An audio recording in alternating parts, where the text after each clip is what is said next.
Olá, boa tarde. Olá, muito boa tarde. 4 pessoas foram presas hoje pela manhã em uma operação montada para garantir a segurança da população da Zona Sul de Porto Alegre. O policiamento foi reforçado depois que um homem foi morto e mais um ônibus foi incendiado na sexta-feira aqui na capital. 150 homens da Brigada Militar amanheceram nos principais pontos do Morro Santa Teresa e da Vila Cruzeiro. Um deles é o Mirante do Morro, onde uma lotação e 2 ônibus foram incendiados no início do mês. Outro é o posto de saúde da Vila Cruzeiro, que reabriu parcialmente com apenas 5 dos 12 médicos que trabalham em cada turno.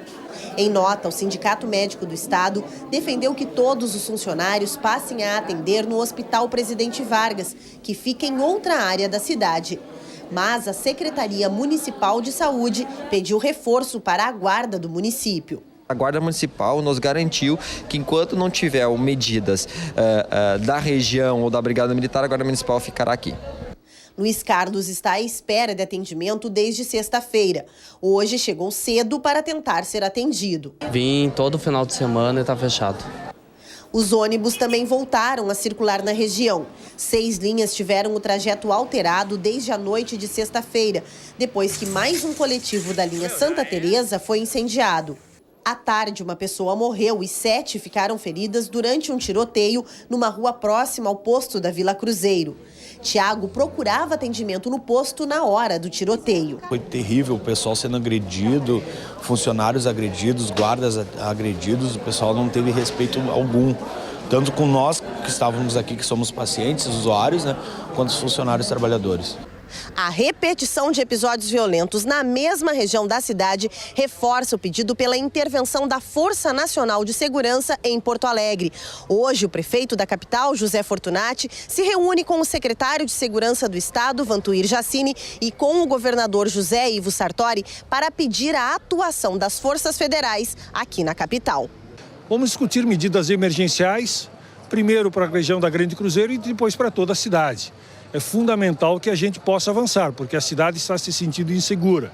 O Batalhão de Operações Especiais instalou 2 centrais móveis com 16 câmeras cada para monitorar os principais acessos do Morro Santa Teresa e do postão da Vila Cruzeiro. Uma grande ilusão em relação ao potencial da Força Nacional.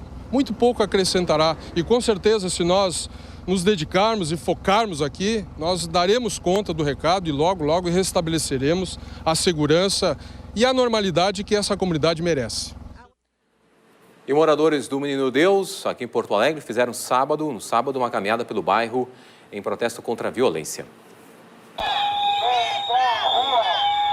Com gritos de vem pra rua, chamando os moradores do bairro para a manifestação, o grupo percorreu a Avenida Getúlio Vargas, carregando faixas e cartazes, pedindo mais segurança. O protesto, organizado pela Associação do Bairro, ocorre quase 2 semanas após um comerciante morrer em decorrência de uma bala perdida. Hoje viria uma estatística, eu não quero que isso seja uma estatística, eu quero que alguma coisa a partir desse momento seja feito, para que outras pessoas não sintam a dor que eu estou sentindo hoje, o desespero que eu me encontro hoje. Porque a gente é cidadão de bem, só sabe pagar impostos, trabalhar o dia inteiro e morrer dessa forma idiota como ele morreu. Queremos segurança! Segundo o presidente da associação, aumentou em 30% o número de registros de ocorrências no bairro. Todo dia tem registro, a gente pede para as pessoas registrarem a ocorrência, porque muitos furtos pequenos as pessoas não registram a ocorrência.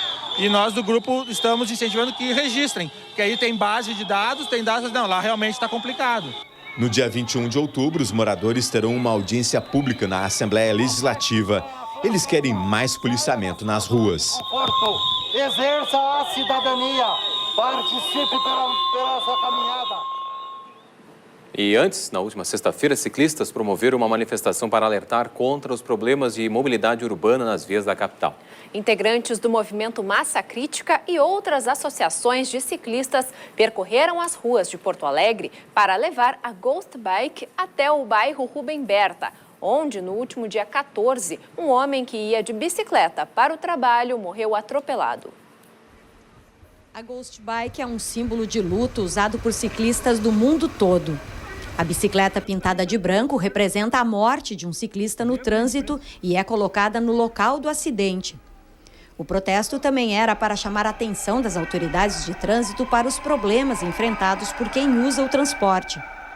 Na frente da casa do diretor da IPTC, Vanderlei Capelari, houve discussão. O Plano Cicloviário de Porto Alegre de 2011 prevê 495 quilômetros de ciclovias na cidade. A prefeitura pretendia construir 50 quilômetros até o final do ano passado. Mas, por enquanto, a cidade tem apenas 27,5 quilômetros de vias exclusivas para bicicletas. Aquela expectativa de imediatamente a gente sair implantando a estrutura, ela teve que ser revista, um pouco mais de pé no chão, os projetos foram questionados. A gente tem uma cultura nova da bicicleta no Brasil, não é Porto Alegre, o Brasil inteiro está se mexendo para isso. Essa história de impactar, de uma rede cicloviária impactar a cidade, não é invenção brasileira, já aconteceu na Europa, já aconteceu na Holanda, em Amsterdã, que é a cidade mais amiga da bicicleta, nos anos 70, quando foi implantar, ela passou pelo mesmo processo que a gente está passando em Porto Alegre. O sol aparece nesta segunda-feira no estado, mesmo que com algumas nuvens. É assim que será o dia em Porto Alegre. As temperaturas não ultrapassam os 22 graus à tarde. Em Novo Hamburgo, a máxima será de 21 e há variação de nebulosidade. No litoral norte, há possibilidade de chuva fraca, faz 22 graus em Tramandaí. Ampliados e modificados os horários da coleta seletiva em Porto Alegre. O Departamento de Limpeza Urbana aproveitou a nova licitação do serviço para mudar a logística do recolhimento diário de mais de 100 toneladas de resíduos recicláveis. Agora, além do centro histórico, outros 18 bairros contarão com o serviço 3 vezes por semana. Os caminhões passam a operar em todas as vias que permitem a passagem do veículo. Hoje cedo, os funcionários da Cotravipa, a cooperativa que venceu a concorrência para realizar a coleta seletiva de Porto Alegre, foram recepcionados com café da manhã. Uma cerimônia marcou a ordem de início do serviço, que será operado não mais por bairros, mas por regiões da cidade. Nos locais de coleta diurna, os resíduos devem ser depositados a partir das 8 da manhã, com recolhimento até às 5 da tarde. No turno da noite, o lixo deve ser colocado na rua depois das 7 horas. Serão 2 vezes por semana na maior parte das regiões ou 3 vezes em 19 bairros. E os cidadãos devem procurar a nova tabela para a sua rua, porque a mudança vai atingir muita gente. Primeiro pelo 156, que é o canal de serviço da prefeitura, discando pelo telefone, ou também pelo site do DMLU, digitando o nome da rua. Ali é informado tanto o dia como o turno da coleta naquela rua. Obviamente que nesse primeiro trimestre de execução do novo contrato, nós vamos optar por não multarmos. Até porque é preciso que a população se familiarize com o novo serviço, então nós vamos apenas observar. Atualmente, apenas 3% dos resíduos da coleta seletiva são reciclados, devido à má separação pelos moradores. E este domingo marcou em todo o Brasil o Dia do Doador de Órgãos. Para muitos, pode ser apenas uma data, mas para quem está na espera por um órgão, pode representar uma nova chance de vida. O Rio Grande do Sul está acima da média no número de doadores. São 20,5 por milhão de habitantes. Mas para quem espera é preciso mais. É o que a gente confere na reportagem da TV Fevale, parceira da TVE em Novo Hamburgo. São 29 comprimidos por dia, mas Dona Isaura nem se incomoda.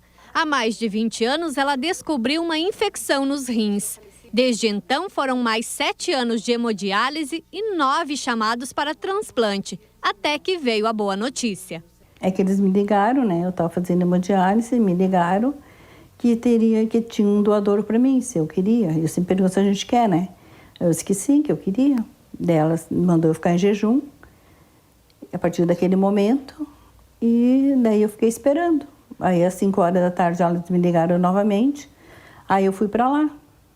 Aí, às 11 horas da noite, eu já fui para a sala de cirurgia. Do outro lado da história está Dona Maria. Ela nos recebe sorridente, mas é só conversar um pouco para saber que há um ano ela está na fila de espera por um rim. Ela herdou os rins policísticos do pai e trata o problema há 15 anos. Depois de muitos exames, precisou colocar uma fístula, este caninho para fazer a hemodiálise. Com um único rim funcionando a apenas 10%, veio a necessidade de um transplante. Estou tranquila, assim, à espera. Não fico assim pensando, ai, quando será que vem? Ai, será que vai ser hoje? Ai, sabe? Não. Mas se vier? Se vier, daí a gente vai ter que decidir, né? Porque eles conversam bastante com a gente, eles expõem todo um assunto, assim, como é que é o rim que está vindo, de quem é, de que idade a pessoa tem. Tudo eles estão te dizendo, que tu pode dizer sim ou não. Para ser um doador no Brasil, não é preciso deixar nada por escrito. Mas é muito importante conversar com os familiares, já que são eles que autorizam os procedimentos. Mesmo diante de tantos avanços, hoje ainda no Rio Grande do Sul, 890 gaúchos esperam por um rim, 162 por um fígado, 17 por um coração, 81 por um pulmão e 98 por um transplante de córneas. O Rio Grande do Sul está acima da média brasileira em número de doadores. Mas no país todo, o número de transplantes caiu este ano. No Hospital Regina, em Novo Hamburgo, existe um comitê interno que ajuda a despertar essa vontade de doar. Uma tarefa nem sempre fácil. Eu posso ser doadora, mas se eu não falar para ninguém, no momento que acontecer uma morte encefálica, que a gente chama, a família vai ter que responder. E se a família não souber da minha decisão, vai ser difícil para a família, porque é uma situação de morte inesperada normalmente, né? Então, a gente percebe que as pessoas estão abertas, só que elas precisam falar isso para sua família, que vai ser o momento de decisão, né? Dona Maria, que por enquanto espera, sabe que um único doador pode salvar até 8 vidas, mas está tranquila. E sabe que na hora certa, o rim vai chegar. Mas não fico também esperando, ai, será que alguém sabe essa coisa? Eu acho que as pessoas sabem, né? As pessoas que doam, elas já fazem sabendo, né? Que elas vão salvar alguém, né? Porque senão, né, vai se perder, né? Já a dona Isaura, que está há 3 meses transplantada, aos poucos volta à rotina normal. Com a ajuda da família e o carinho dos netos, é claro. Agora é vida nova, agora... De rim novo? De rim novo, pernambucano. Não, a pauta é bem sobre... A obesidade já é considerada um problema de saúde pública. Segundo a Organização Mundial da Saúde, cerca de 700 milhões de adultos são obesos em todo o mundo. Muitas pessoas que fazem parte dessa estatística não conseguem emagrecer com dietas variadas. A saída para ter qualidade de vida seria a cirurgia bariátrica. E para conversar sobre esse processo e a importância também do acompanhamento psicológico, eu converso agora com a psicóloga Suzana Dias Freire, que é especialista em terapia cognitivo-comportamental e em psicologia do comportamento alimentar, além de ser também integrante da Sociedade Brasileira de Cirurgia Bariátrica e Metabólica. Boa tarde, tudo bom, Suzana? Boa tarde, tudo bem. Bom, com a pessoa interessada em fazer essa cirurgia, o que ela deve fazer? É preciso, primeiramente, passar por uma avaliação? Pois então, ela deve buscar uma equipe multidisciplinar, que normalmente é chefiada por um cirurgião, que trabalha de forma integrada com outros profissionais. Então, com nutricionista, psicólogo, endocrinologista, entre outros profissionais. A ideia é a pessoa iniciar o processo, conversar com a equipe, esclarecer dúvidas e entender que se trata de um processo maior que busca um emagrecimento com qualidade de vida mesmo. Então, ainda que se trate de um tratamento cirúrgico para a obesidade, a proposta é uma mudança no estilo de vida. Então, a pessoa inicia o acompanhamento e, além da avaliação, né, o papel do psicólogo, principalmente, não é só dizer se a pessoa está pronta ou não para essa cirurgia. A ideia é preparar, né, deixar a pessoa o mais pronta possível, psiquicamente, para passar pelo pré-operatório, pela cirurgia, principalmente pelas dificuldades que tem para vir depois da cirurgia. Quanto tempo antes da cirurgia começa esse acompanhamento? Pois então, inicialmente depende, porque além da parte clínica toda, de todos os exames, cada caso precisa de um tempo de acompanhamento. Então, alguns casos podem levar 2 meses, 3 meses, ou menos, né, dependendo. Mas é importante a pessoa passar por todos os profissionais da equipe e se sentir pronta fisicamente e emocionalmente para encarar o processo todo. O que é preciso para a cirurgia ser um sucesso? Precisa a pessoa entender que essa cirurgia ela não é uma solução mágica, rápida e definitiva. Mudar de estilo de vida é difícil, até porque a gente está falando de hábitos de uma vida toda. Então, a pessoa tem que se conscientizar de que a cirurgia não vai garantir o resultado. O que garante o emagrecimento e a manutenção da perda de peso depois são os hábitos saudáveis. Com uma orientação adequada, com uma reorganização da rotina, esse novo estilo de vida passa a ser automático e prático. Então, a pessoa se acostuma com esses hábitos e tem uma nova rotina, um estilo de vida adaptado a esses hábitos saudáveis. As pessoas que fazem a cirurgia, emagrecem, é comum que continuem se sentindo obesa? Existe um período de adaptação. Então, até a pessoa estabilizar o peso, tem uma distorção da percepção da imagem corporal.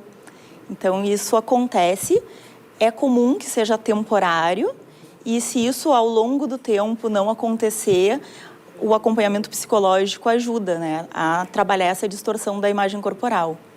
O que muda na vida do paciente após a cirurgia? Essa é uma cirurgia que ela devolve a qualidade de vida e a socialização para o paciente. Então, com o emagrecimento, a pessoa se sente mais bem disposta, mais ativa, a melhora nos relacionamentos, no convívio social, a autoestima, a pessoa se sente mais confiante nos relacionamentos e percebe melhor em várias das áreas da vida. Além das questões emocionais, que muda a relação com a comida. Então, a pessoa que antes tinha no alimento conforto, recompensa, isso não vai mais funcionar. Então, em consultas, a pessoa consegue aprender novas formas de lidar com a ansiedade, com o estresse, sem compensar na comida. E, bom, então, após a cirurgia, também é preciso continuar um acompanhamento psicológico. Sim. Para se adequar a essa rotina. Fala um pouco sobre esse pós-operatório, como é que funciona. As consultas, elas, com toda a equipe, com a psicologia, elas vão ser por tempo indeterminado. Então, o paciente vai acompanhando cada das etapas do pós-operatório, que cada fase tem as suas dificuldades. Então, tem a etapa que a pessoa acha que o emagrecimento está sendo lento, e realmente o emagrecimento é para ser lento, para ser saudável. E as questões emocionais vão se apresentando de forma diferente no decorrer do emagrecimento e do processo. Então, o paciente vai se adaptando e vai principalmente sabendo como ter uma rotina saudável, porque manter essa rotina saudável apresenta desafios ao longo da vida. As pessoas acabam se dedicando muito ao trabalho, à família, e deixam os hábitos saudáveis indo ser esquecidos. Então, a médio e longo prazo, o desafio é ainda maior, que é quando muitas das pessoas voltam a ganhar peso. Então, de 15% a 20% das pessoas que operam voltam a engordar com o passar do tempo.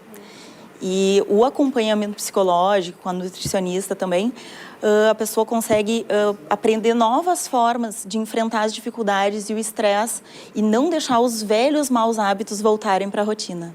Ok, então. Suzana Dias Freire, psicóloga, muito obrigada pela gentileza de vir aqui ao Canal Aberto conversar com a gente. Obrigada. Boa tarde. Boa tarde.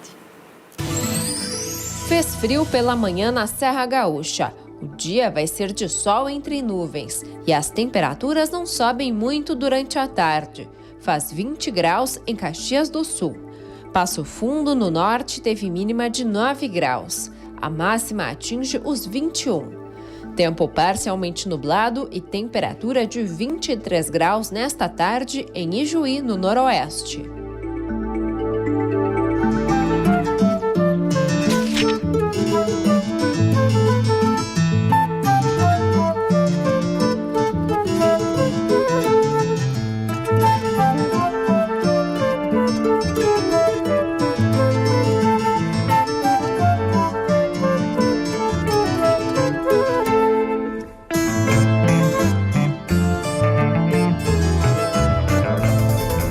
Veja daqui a pouco. Quarta cidade mais arborizada do Brasil, Porto Alegre tem árvores protegidas pelo patrimônio histórico. E em instantes, Parklets. Vagas de estacionamento dão lugar a espaços de lazer junto às calçadas na capital.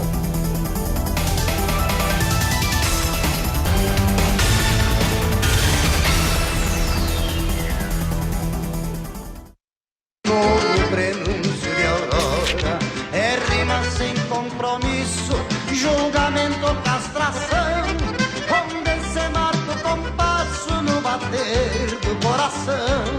Uma chamada, uma fogueira, uma chiloca, uma chaleira, uma saudade, uma chamarco, e a pionada repassando o trago, noite cheirando a querência. Santa Cruz do Sul, no centro do estado, tem uma segunda-feira de temperaturas amenas. A máxima chega aos 23 graus. Céu com algumas nuvens em Santa Maria. Os termômetros marcam 24. Temperatura de 23 graus à tarde em Cachoeira do Sul. O sol aparece e há pouca nebulosidade. Porto Alegre, segundo uma pesquisa do IBGE, é a quarta cidade mais arborizada do país. E muitas destas árvores que melhoram a qualidade de vida da população estão protegidas por um processo de tombamento. Em Porto Alegre, elas estão por todos os lados. Segundo o levantamento feito pelo IBGE em 2010, a capital gaúcha é a quarta mais arborizada do país. Uma característica que influencia a vida da metrópole. Pelo simples fato da gente ter um ar mais puro, ajudar a não ficar tão quente e simplesmente ficar mais bonito. Ver essa construção da cidade relacionada a uma vegetação, né, e isso aos olhos, à pele, né, aos sentidos todos, tem, até mesmo inconscientemente, te trazem uma sensação de conforto. Enxergar a árvore, embaixo de uma árvore fica aconchegante, as pessoas se achegam, diminui o calor no verão. Então, assim, eu sou apaixonada por árvore. Além de contar com a simpatia das pessoas, algumas árvores de Porto Alegre também contam com a proteção da lei. Essa paineira, por exemplo, que fica aqui na Avenida Praia de Belas, faz parte de uma lista de 664 plantas tombadas pelo município. São árvores nativas e exóticas que não podem ser cortadas nem podadas sem autorização. Quem infringe a lei é multado. O inventário delas, criado ainda na década de 70, foi atualizado entre 2009 e 2014. O tombamento é feito pela Secretaria Municipal do Meio Ambiente. No levantamento que se finalizou no ano passado, foi feita uma ficha para cada uma dessas árvores, dizendo qual é o estado que elas se encontravam, né? E muitas delas já se encontravam num estado precário. Então, agora, quando nós recebemos alguma solicitação de um proprietário que tem uma dessas árvores no seu terreno, nós já temos a situação dela atualizada para poder avaliar se ela é passível de destombamento ou não. E assim, a capital busca preservar o patrimônio verde que emoldura as ruas e parques da cidade. Parklets, palavra em inglês, serve para identificar espaços de lazer próximos às calçadas e que antes serviam como áreas de estacionamento. Eles já existem em metrópoles como São Francisco, Barcelona, São Paulo e dentro de pouco tempo também devem ser vistos em Porto Alegre. O nome estrangeiro, parklets, pode parecer novidade, mas a ideia não é. Porto Alegre já teve algumas iniciativas de ocupação de vagas de estacionamento para carros.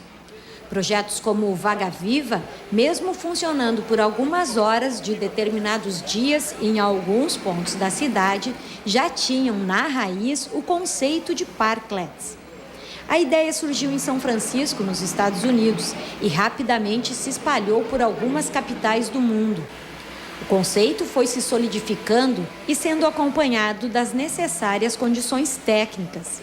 Os parklets podem ser estruturas perenes ou efêmeras. O arquiteto Túlio Cagliari é um dos integrantes de um grupo de trabalho da Prefeitura que, junto com a EPTC, prepara um estudo de parklets para a cidade de Porto Alegre. Ele participou da semana acadêmica de uma faculdade de arquitetura e apresentou o início desses estudos. As cidades hoje carecem muito de espaços, é difícil você conseguir dispor de espaços para o uso da população no espaço público e o parklet vem nesse sentido. Ele ocupa No caso, ele ocupa uma vaga de estacionamento com o objetivo não de tirar a vaga de estacionamento, mas de qualificar o ambiente como um todo. Estudos urbanísticos mostram que as ruas representam de 25% a 30% de todo o espaço público de uma cidade. A ampliação do uso da calçada ou passeio público abre espaços de convivência. Ali surgem estruturas que podem ser desde um banco embaixo de uma sombra, até mesmo espaços mais sofisticados, como Wi-Fi e outros confortos. O uso do parklet é público, mas quem deve fazer o investimento é a iniciativa privada. O proprietário de um ponto comercial em frente à vaga, por exemplo. Os mesmos estudos mostraram que a movimentação de pessoas em frente à loja é muito maior com um parklet do que com uma vaga para carro. Esses e outros detalhes, como a viabilidade técnica e legal do projeto, também foram explicados aos alunos da semana acadêmica. É um conceito novo, a gente tem acesso a referências que são dos Estados Unidos, também em São Paulo está sendo feito bastante. E a gente quer que os alunos tenham contato com essas regras, o que é necessário para fazer a implantação de um parklet no meio urbano, só que com a possibilidade de já praticar. Localizado no bairro Floresta, zona norte de Porto Alegre, o Vila Flores é um conjunto de construções projetado pelo arquiteto José Lutzenberger na década de 1920, que se transformou em um centro de economia criativa na capital gaúcha. Hoje funcionam no espaço revitalizado 16 empreendimentos culturais, de educação e de negócios criativos. Este é o tema da série baseada no programa TVE Repórter, que estaremos veiculando esta semana aqui no Canal Aberto. A reportagem é de Carlos Vogt.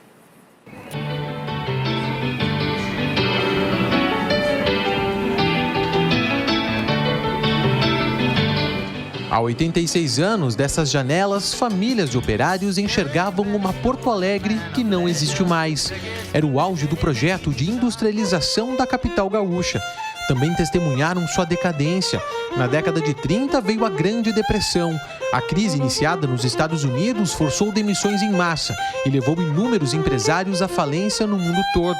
E, claro, alcançou o 4º distrito. Os apartamentos foram esvaziados, os 3 prédios esquecidos por décadas. Graças a uma iniciativa inovadora, o casarão saiu do esquecimento e ganhou status de centro de cultura, educação e negócios. O Vila Flores passou a ser um reduto para a economia criativa. Forte tendência nas grandes cidades, o setor da economia criativa tem transformado espaços urbanos que se tornaram obsoletos com a desindustrialização. Por meio de projetos que visam o coletivo e que dialogam com as cidades, iniciativas como Vila Flores têm ajudado a retomar e a reorganizar lugares antes esquecidos. A reorganização destes espaços é feita a várias mãos. Todos os 20 empreendimentos escolhidos para serem os pioneiros da nova fase do complexo trabalham de alguma forma com os conceitos que permeiam a economia criativa. Distribuídas em apartamentos, as iniciativas atuam em conjunto para a subsistência do casarão. Este ateliê, por exemplo, combina moda, ilustração e design, mistura que justifica a alcunha de estúdio híbrido. É um dos maiores princípios aqui dentro, que é isso que eu tinha comentado da troca de experiências, onde a gente precisa de uma iluminação, tem o pessoal do teatro, eles precisam de um cartaz, tem aqui nós do Estúdio Híbrido que trabalhamos com ilustração, gravura e que nem trabalhos que já aconteceram dessa maneira. E eu acho que esse é o princípio básico assim, da economia criativa, né?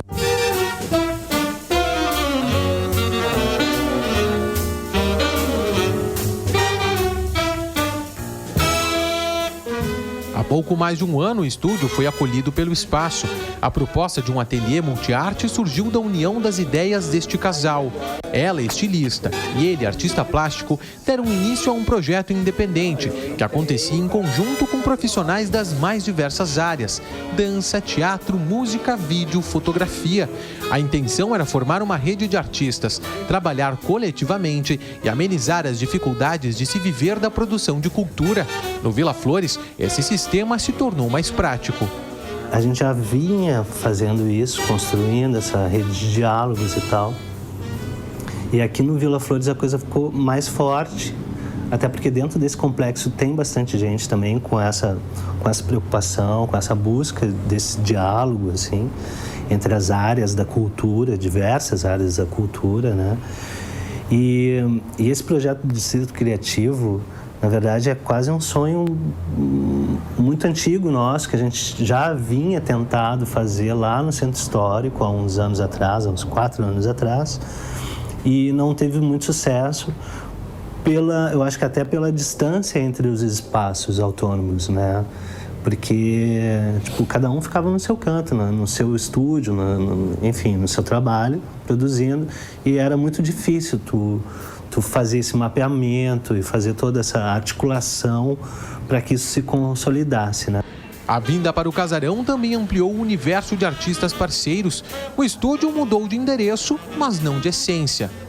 Estar aqui proporciona um diálogo maior, né? E nós conhecermos outras pessoas que estão no mesmo barco que a gente, né? Mas também tem uma questão importante que é a economia. Sim.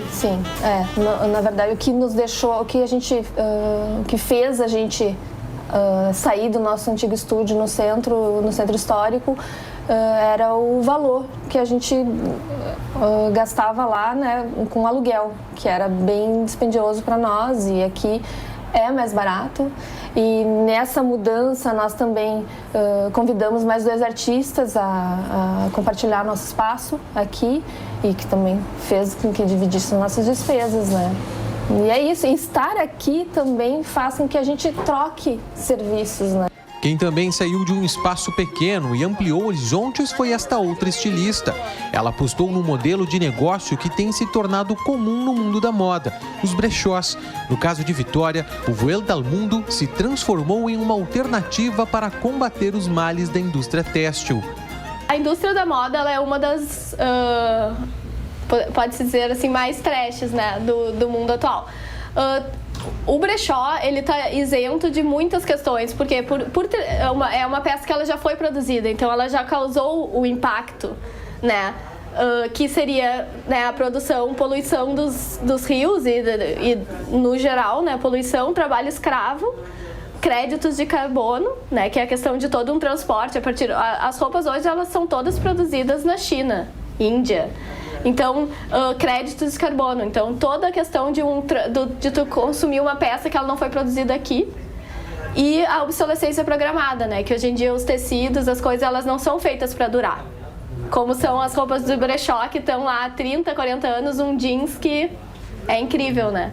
Então, todas essas questões que são muito atreladas à indústria da moda, assim. Numa atmosfera cosmopolita, o brechó reúne roupas garimpadas ao redor do mundo. E nessa caça ao tesouro, o desafio é encontrar relíquias que traduzam a cultura e o estilo dos mais diferentes lugares. Nas araras da estilista, países como o Panamá, a Itália e a Espanha fazem frente do conjunto de peças internacionais. Mas não importa de onde elas venham, a dificuldade enfrentada é sempre a mesma, em qualquer brechó. Quem usou essa roupa? Qual é a história que está por trás dessa roupa? Então, a gente quer que as pessoas possam assimilar melhor o consumo, né, de roupas de segunda mão. Como? Pensando, né, a questão ecológica, a questão sustentável, e não atribuindo energias e valores a quem usou a roupa, e sim vendo uma nova possibilidade, né, ressignificando. A gente gosta muito de ressignificar as roupas, possibilitando que as pessoas tenham outro olhar, né, dando nova vida às roupas que estão esquecidas por aí.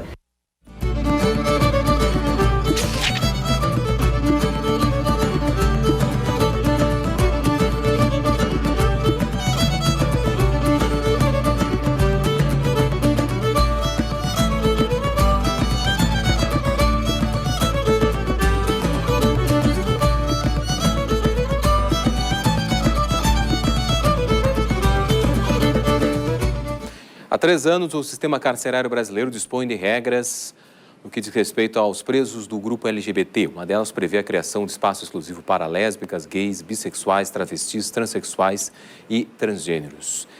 Bom, para falar sobre esse assunto e também sobre a questão do nome social, registro, enfim, conversamos agora com a Marcele Malta, presidente da ONG Igualdade RS, que é uma associação de travestis transexuais, e vice-presidente da Rede Trans do Brasil.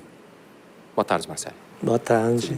Obrigado Bom, pelo convite. a respeito dessa questão da adoção dessas alas específicas para essa população LGBT nos presídios. Foi uma conquista há 5 anos, mais ou menos, acho que em torno de 5 anos. Como é que está hoje essa realidade aqui no Rio Grande do Sul? Como é que tu percebe também a realidade no restante do país? Bom, aqui no Rio Grande do Sul, né, a gente conseguiu implementar, né, porque foi uma conquista nossa da igualdade, né, quando a gente foi convidado para fazer uma palestra com a população de travestis, que tinha 33, né, no sistema carcerário, nas piores alas do sistema carcerário, né. O que eu pensei no primeiro momento, que ia ser um trabalho muito difícil, né, porque a questão da discriminação, o preconceito e as doenças sexualmente transmissíveis era o pior foco dentro do sistema carcerário, né. E elas serviam também de objeto sexual para outros presos, né. Isso me chocou muito, né. E eu me reuni novamente com o diretor do presídio, né, que disse assim, olha, tu volta semana que vem para a gente fazer outra oficina, né. Eu achei que seria uma coisa impossível, né.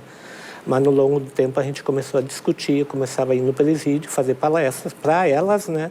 E a população de gays, e elas também queriam a questão dos companheiros, no que cada travesti tinha um companheiro. Na época tinha 33 travestis presas, né? E logo no ano seguinte a gente conseguiu, em abril do ano seguinte, a gente conseguiu uma ala específica para essa população de travestis e gays e seus maridos, né?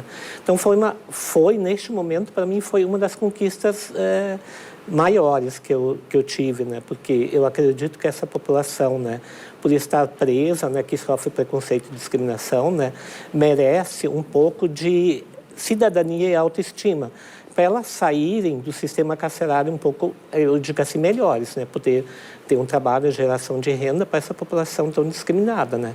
E hoje a gente vê que no Brasil inteiro a gente já tem 4 alas específicas para essa população, né? Mas a gente tem muito que trabalhar ainda, porque a nível nacional a gente vê que outros países, aliás, outros estados, né, e outros municípios aqui a gente não conseguiu. Principalmente no Rio Grande do Sul, eu pensei que eu ia conseguir implementar e levar adiante esse projeto para os outros sistemas, como Charqueadas, Pelotas, onde tem o sistema carcerário, onde tem a população de travesti, mas até agora eu não consegui, porque está sendo bem complicado nesse momento, né? Bom, mas de qualquer forma, ela é uma experiência que dá para você dizer que dá certo, que deu certo. Que deu certo, e eu acredito que todos os estados dão certo, só que tem que ter uma pessoa à frente para lutar pela questão dessa população carcerária que é tão discriminada, né? Não que a gente quer que elas... uma vez o diretor me falou uma palavra que ele me disse, Marcelo, não vai pensar que você vai encontrar anjinhos de asas aqui dentro. Você vai encontrar presos que cometeram algum delito. Eu digo assim, não, tudo isso eu entendo, mas eu não estou aqui para perguntar qual é o delito que elas cometeram, mas sim para levantar a autoestima delas, para elas poderem sair melhores e poderem ter uma geração de renda. Hoje a gente tem uma conquista que eu acredito que menos de 0,9% entraram novamente no sistema carcerário, a população de travestis. Com 33, hoje a gente tem 9 travestis presas. Então, isso é uma conquista muito grande para essa população, né? Bom, outra questão é a questão do nome social, mas o nome social também é uma conquista em torno de 5 anos, mas também há a questão do registro civil mesmo, o nome do registro civil, isso também foi conquistado. Como é que está essa situação? Aqui, o Rio Grande do Sul, eu acredito assim que é pioneiro na questão dos direitos humanos para a população LGBT, é muito mais avançada que outros estados, né? A gente viaja o Brasil inteiro, né, para ver como está a situação do registro civil, né, das pessoas conseguir a sua identidade, né, social, né. Então, isso ainda está difícil, mas aqui no Rio Grande do Sul, o governador fez um decreto de lei, né, que o nome social que seja respeitado no estado do Rio Grande do Sul, né. Isso é uma conquista para a população de travestis serem chamada pelo nome social. Muito importante essa conquista deste governo, né? Mas outros estados a gente não tem essa conquista, né? E o registro de nome civil é uma conquista também do Rio Grande do Sul, porque a gente já tem uma parceria, a igualdade com o SAJU, da questão da troca de nome, do nome civil, que também é importante. A gente tem uma troca de em torno de 100 travestis e transexuais que já trocaram o nome. Então, isso também é uma conquista da igualdade junto com o Estado do Rio Grande do Sul, que é pioneiro na questão dos direitos humanos. E outro avanço que a gente tem, a questão da nossa OAB no Rio Grande do Sul, que é sempre favorável na luta dessa população que é tão discriminada, né? Porque a violência ainda na população de travestis no Brasil é muito grande. A gente teve, ano passado, 133 travestis assassinadas com crueldade e 13 só aqui no Rio Grande do Sul, né? Não foi um tiro, foram vários tiros, várias facadas, um preconceito muito grande que a gente ainda enfrenta aqui no Rio Grande do Sul. E a nível nacional, a população LGBT é uma articulação nacional, né, que 333 da população LGBT foi assassinada ano passado. Né? Importante, então, é um trabalho continuado. Quero agradecer muito a Marcele Malta, que é presidente da ONG Igualdade RS, que é uma associação de travestis transexuais, e também vice-presidente da Rede Trans do Brasil. Marcelo, muito obrigado pela tua presença aqui no Canal Aberto. Né? Quero agradecer ao Canal Aberto. Né? Eu acho que é importante discutir a questão da visibilidade da população travestis e mulheres trans, né? Que é importante sempre essa discussão para o público saber aonde estamos, o que queremos. Né? Com certeza. Os portos estão abertos. Obrigado, Marcelo. Boa tarde. Obrigado. Previsão de sol e períodos de céu nublado em Uruguaiana, na fronteira oeste. A máxima deve chegar aos 25 graus. São Borja também tem variação de nebulosidade nesta segunda, máxima de 26. Em Alegrete, as temperaturas aumentam no período da tarde. A máxima atinge os 25 graus. A seguir, Casa de Cultura Mário Quintana completa 25 anos com uma programação especial. E também, Projeto Bibliotaxi promove a leitura e a doação de livros entre os passageiros na capital.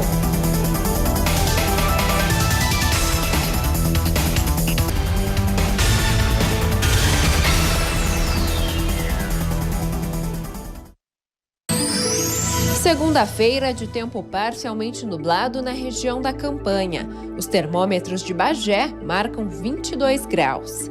Máxima de 22 também em Pelotas. O dia vai ser de variação de nebulosidade.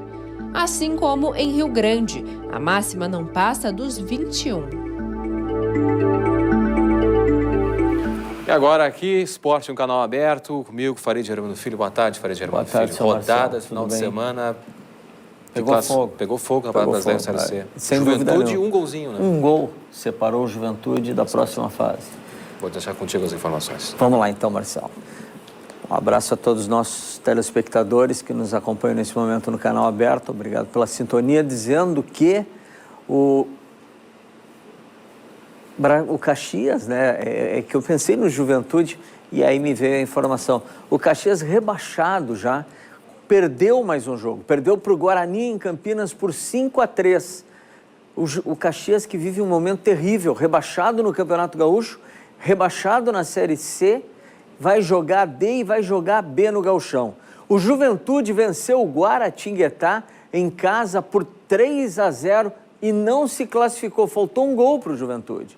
O Ju segue na Série C em 2016. Já o Brasil de Pelotas, alô torcida Chavante, venceu o Tupi e agora vai em busca de uma vaga na Série B em jogos contra o Fortaleza.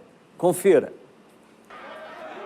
Logo no início da partida em Juiz de Fora, Diogo Oliveira fez 1-0 para o Brasil. Aos 24 minutos do primeiro tempo, Diogo Oliveira lançou Nena, que marcou o segundo gol do time pelotense.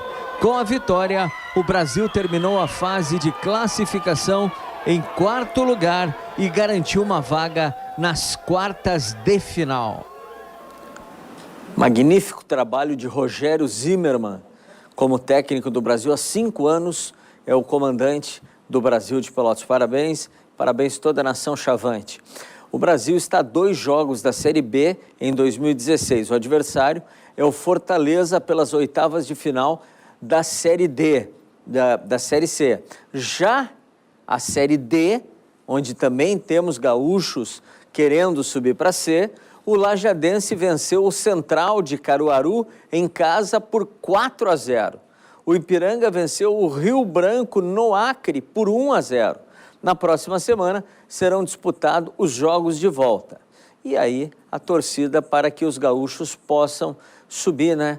A gente está cansado de só ver Santa Catarina subindo no futebol e o Rio Grande do Sul ficando para trás. Vamos mudar de esportes? Agora o assunto é o Aberto de Tênis do Rio Grande do Sul, que está sendo disputado em todo o estado, Porto Alegre, evidentemente, e nós vamos conversar agora com o diretor do torneio, Enio Moreira, e também diretor-presidente da Pro Tênis. Enio, boa tarde, prazer em tê-lo aqui no Canal Aberto. Boa tarde, Farid, prazer também. Obrigado pela oportunidade. Nós que agradecemos a presença. Da gente divulgar aí este evento, né, o Aberto de Tênis do Rio Grande do Sul, que está acontecendo pelo 4º ano consecutivo aqui na capital. É o maior torneio profissional que acontece no sul do Brasil. Aí podemos incluir não só o Rio Grande do Sul, como Paraná e Santa Catarina. E um torneio deste tamanho só tem mais outros 4 durante o ano todo aqui no Brasil, e todos eles disputados no estado de São Paulo. Então o estado do Rio Grande do Sul está sendo privilegiado com essa realização do Aberto de Tênis do Rio Grande do Sul. Agora o Rio Grande do Sul sempre teve uma tradição forte no tênis, né? Sem dúvida, Farid. A gente está no tênis já há bastante tempo, há 35 anos como empresa, mas há 50 anos praticamente o início da participação no esporte. Tu jogaste como profissional? Joguei, cheguei a jogar tênis profissional e foi a partir da minha, vamos dizer, aposentadoria precoce, mas porque foi com 20 e poucos anos, mas realmente naquela época era muito difícil, né? Tu adotar uma carreira de tenista profissional. Foi então que eu criei a empresa e passei a fazer eventos, organizar eventos esportivos, principalmente eventos de tênis, que é o próprio nome da empresa já diz, né? Por exemplo, a competição é disputada na Sojipa, né? E em outros clubes, evidentemente. Não, ela só é Sojipa, só na Sojipa. Só na Sojipa, mas gerenciada e administrada pela Pro Tênis. Pela Pro Tênis, é. Esse é um evento que a gente criou há 4 anos atrás, que foi realizar um evento profissional, um torneio da ATP, da Associação dos Tenistas Profissionais. É um torneio da série Challenger, ele tem uma pontuação e uma importância bastante grande vamos dizer, na hierarquia de torneios da associação. Ele distribui $40 mil em prêmios e possibilita 32 jogadores participarem. Tá bom ganhar em dólar agora, né? Tá ruim para quem paga, Para quem paga. Para quem paga é que tá ruim, mas para o jogador tá bom. E ele começou o classificatório no sábado e está agora acontecendo as partidas finais da fase classificatória.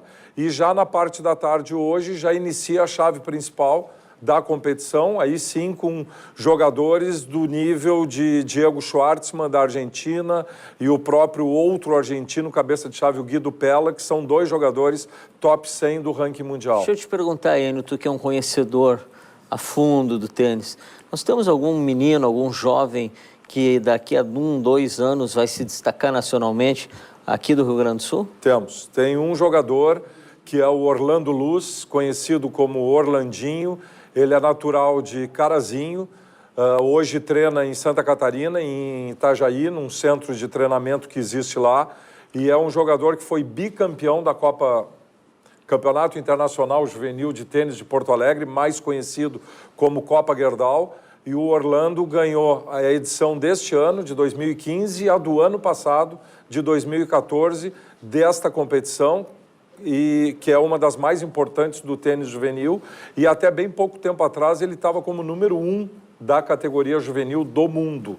Então é um garoto, posso dizer garoto porque tem 17 anos, um menino, que tem muito futuro no tênis profissional e já está este ano disputando os torneios profissionais. Enio Moreira, diretor da competição, diretor-presidente da Pro Tênis, muito obrigado pela participação, canal aberto sempre à disposição, e aos sábados o TVE Esportes, porque a TVE é a única TV do Rio Grande do Sul que fala de todos os esportes.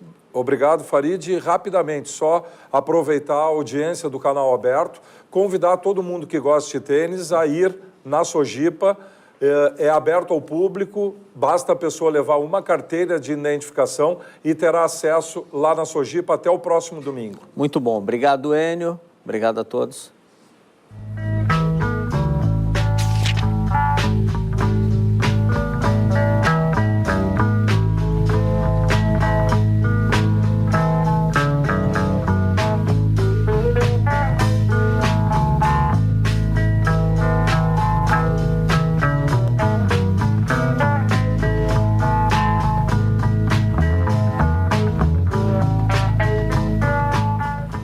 Dentro das comemorações do centenário do pintor Iberê Camargo, que está sendo lembrado desde o ano passado por uma série de eventos, a fundação que leva o seu nome lançou o acervo digital do artista. A iniciativa segue o exemplo dos principais museus do mundo, que já oferecem versões digitais de suas coleções.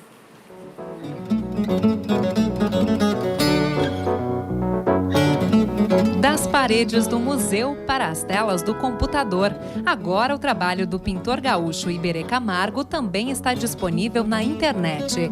Foram digitalizadas todas as 4.000 obras do acervo da fundação que leva o nome do artista. Mesmo quem visita o Museu Iberê Camargo não consegue ver uma quantidade de obras tão grande quanto a do acervo digital. É que a maioria dos trabalhos não faz parte da exposição permanente aqui do segundo andar. A visita virtual facilita o acesso e ainda revela curiosidades. Documentos também digitalizados pela Fundação contam os detalhes da vida e do processo de criação do pintor, considerado um dos mais importantes artistas plásticos do país. São recortes de jornais, de revistas, correspondências, fotos pessoais, fotos de eventos de exposição, muitos deles já materiais históricos. A digitalização da obra de Iberê ainda facilita o trabalho dos pesquisadores. Nós apresentamos a obra como um eixo central e, a partir daí, os eventos nos quais ela participou e toda a documentação gerada a partir dela. Para pesquisadores, assim como nós, todos que trabalhamos com ensino, é super importante todos esses detalhes, essas publicações que foram, que já se não se tem mais essas memórias. O acervo digital Iberê Camargo pode ser acessado no endereço que aparece na tela. A Fundação prevê atualizações semanais para incluir novos documentos no site.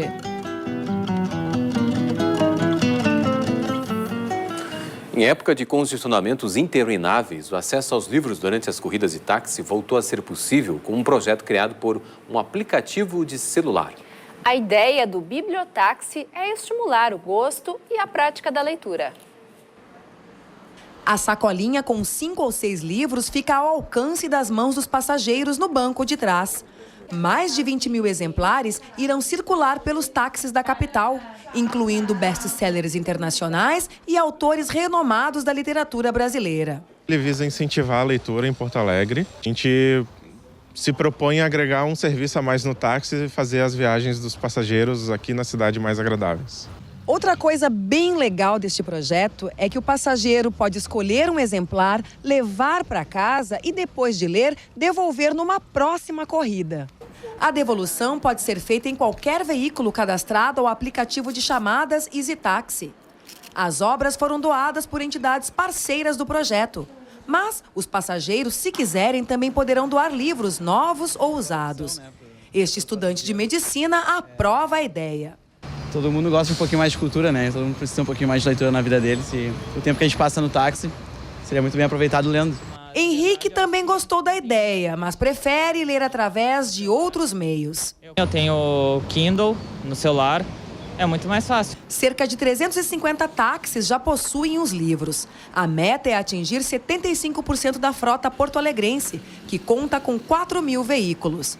Os motoristas que já têm a sua bibliotáxi apostam no sucesso da iniciativa. O pessoal jovem, principalmente, está gostando bastante da ideia. Estão levando os livros. A gente, normalmente, às vezes o pessoal fica nervoso porque não anda, então ele está ali, está se distraindo, né? Então é bem importante. E a gente pega carona na literatura para falar sobre os 25 anos da Casa de Cultura Mário Quintana, por onde passam cerca de 30 mil pessoas por mês. A reforma da parte externa do prédio foi concluída no ano passado. Para o ano que vem está previsto o início da renovação interna. Mas a história desse espaço começou ainda na década de 80, quando foi desativado o Hotel Majestic que funcionava no local. No prédio de 7 andares, que até 1980 recebia hóspedes, agora o foco é a cultura. O edifício, antes ocupado pelo Hotel Majestic, foi comprado pelo governo do estado em 1982. Joel é um dos arquitetos responsáveis por transformar o espaço em centro cultural. A nossa intenção primeira aqui foi verificar a possibilidade de transformar esse edifício, que antes era todo compartimentado em pequenas salas, os então dormitórios do hotel, num espaço cultural. Claro que o desafio estava em respeitar um prédio tombado como patrimônio histórico e referência na cidade, numa proposta contemporânea e que atendesse os requisitos de patrimônio histórico e também de prédio de atividade cultural. O local leva o nome do poeta gaúcho que por muitos anos viveu no edifício e participou da inauguração oficial da casa em 1990. Mas claro que muito bem, como é que eu não me senti mal? Tá orgulhoso com tudo, né? Tá orgulhoso. Foi um marco no Rio Grande do Sul, porque a partir desse centro cultural houve uma reverberação da ideia de centros culturais e em vários municípios do Rio Grande do Sul foram criadas casas de cultura.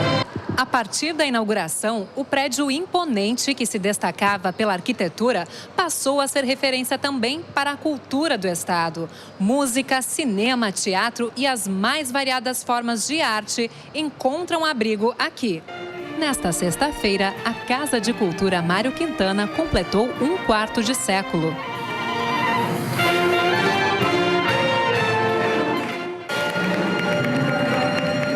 Frequentadores e gestores que construíram a história do local participaram de uma cerimônia para celebrar a data. Esta é uma história construída por muitos loucos, por muitos atos administrativos. Aqui há muito esforço. E o nosso esforço agora é o esforço da memória de lembrar de todas e de todos. Para comemorar o aniversário, também foi lançada uma programação especial. Vão ser 10 dias de atividades que incluem apresentações teatrais, musicais, aulas de dança e exposições fotográficas. Durante esses 10 dias a gente vai estar batendo forte nessa tecla da questão de ser uma casa democrática, uma casa plural. E acho que o ponto alto que vai de encontro a esse conceito da casa é o Festival da Boa Vizinhança, que vai ser no dia 4 de outubro, que é um grande piquenique a céu aberto, que a gente está convidando todo o entorno, toda essa vizinhança aqui do centro histórico. A gente se permite viver esse espírito de magia que eu acho que o Mário deixou pra gente, né? E que é muito importante que a gente permaneça com esse espírito vivo aqui, né? Eu não me sinto vaidoso, mas me sinto muito orgulhoso. O Canal Aberto volta amanhã, Dia Mundial do Coração. E por isso nós vamos falar sobre os cuidados necessários e indispensáveis para a saúde desse órgão. E a criatividade é o assunto do quadro Empreendedorismo. A gente encerra a edição do Canal Aberto de hoje com mais imagens da obra de Iberê Camargo. Boa tarde para você. Boa tarde e até amanhã.